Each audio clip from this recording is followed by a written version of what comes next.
My mother was a saint. I know half of everyone can say the same thing about their mom. And it's not a competition. But my mom, she raised 11 kids and never once raised her voice. That's got to be a miracle. She did one thing, though, that mystified me for years. On my 5th birthday, I know it was my 5th birthday because there were 5 cowboy candles on the cake. We sang the song. I blew out the candles. She served us cake, which I'm eating. Nom, nom, nom, nom, nom, nom. And she says,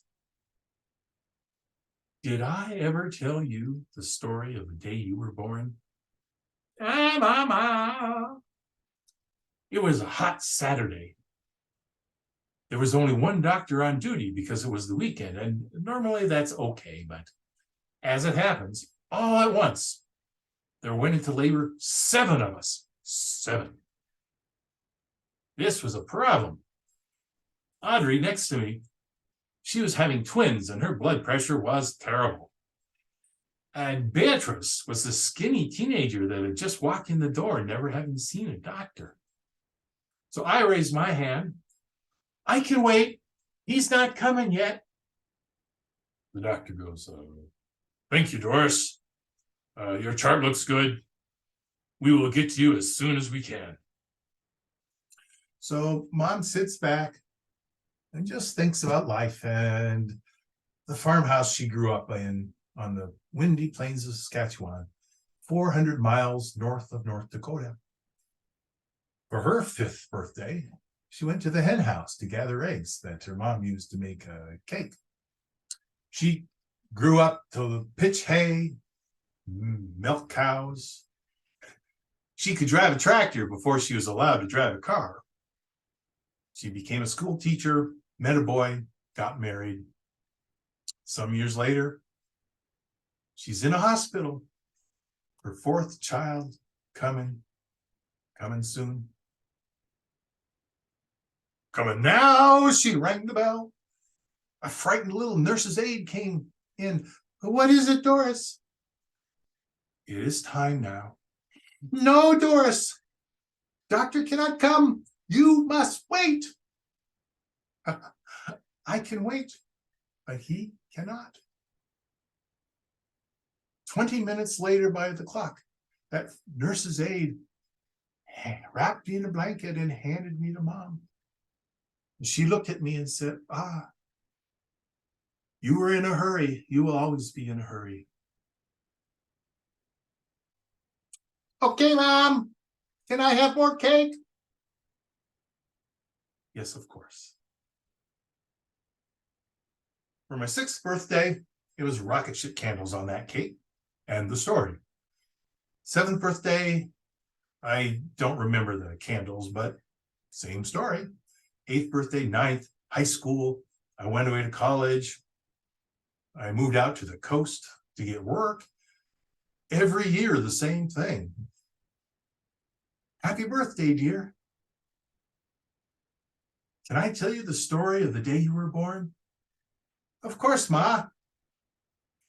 After the first 5 tellings, it was hardly informative. I can now tell that story as well as she could.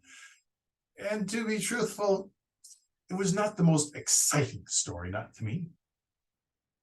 But it's your mom, right? Listen.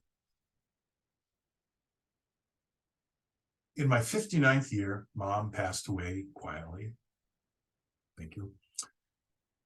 After the funeral, we all gathered in the basement of the church to tell stories. And I just had to tell the story of how my mom would always tell me the same story on my birthday. My sister Mary sitting next to me with her tiny little grandson, Pat, in her lap. And she says, "Oh, yeah, Mom would do the same thing. My story involved a mix-up in the baby blankets."